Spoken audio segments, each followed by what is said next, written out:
For more on the quarterly employment statistics, earlier we spoke to our labour analyst Mamokgethi Molopyane, and we started by asking her if the increase in employment is good news. I think the economy could use positive news in this context.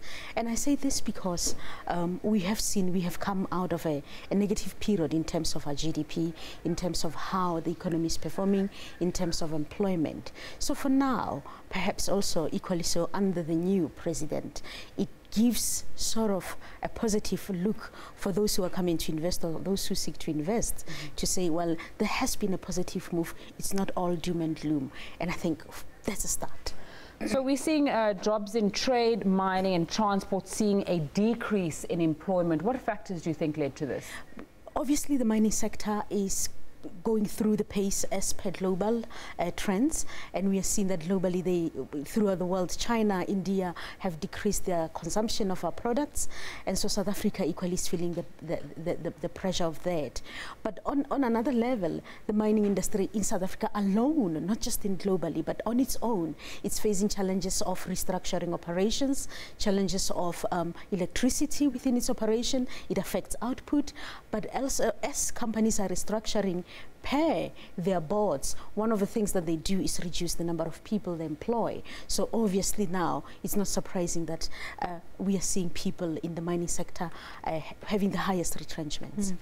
Let's go back to some of these figures. We're seeing that we saw that 2.2% contraction of GDP, yes, and that's partly due to manufacturing. But then we're also seeing today that manufacturing is adding about 0.8% of jobs. So how do we balance those two, and how do we look at those numbers and make them both make sense? Well, manufacturing can add jobs, but we can still have a decline in its contribution, in its broader contribution to the GDP, and mostly has to do with foreign direct investment, the amount of money that is coming, in and out of manufacturing, as per its contribution to the GDP. However, it can still create jobs, because we know that for the past 3 months, the DTI has been on a roadshow, so to speak, to attract investment in the auto industry. And our auto industry, we know, has done well. So while in that aspect, multinational manufacturers that have operation in South Africa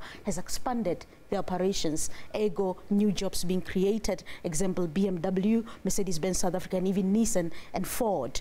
We might, broadly speaking, manufacturing collectively as a whole might have drops in how it has contributed to the GDP.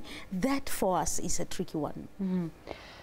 We also saw that average monthly earnings were measured at 19,000 Rand, 858 in the formal non-agricultural sector of the economy. Does that give us, that's a number without much more context, give us an indication of what people in the formal sector in South Africa are earning, especially because there is this debate about wages at the moment? Yes, it does.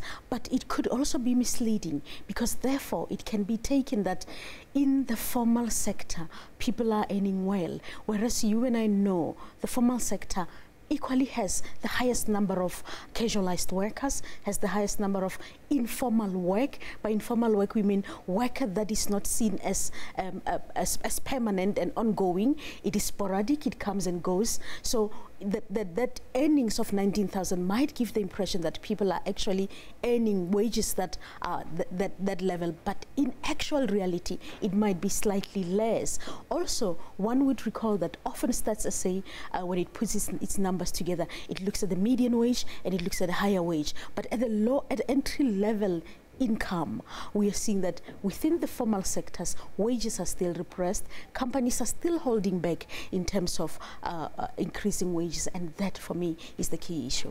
To wrap up briefly, there have been concerns raised by some analysts we've interviewed as the SABC about the accuracy of Statistics South Africa's numbers, especially when it comes to employment. Do you think we need to take a closer look at those, or that's perhaps an unfounded fear?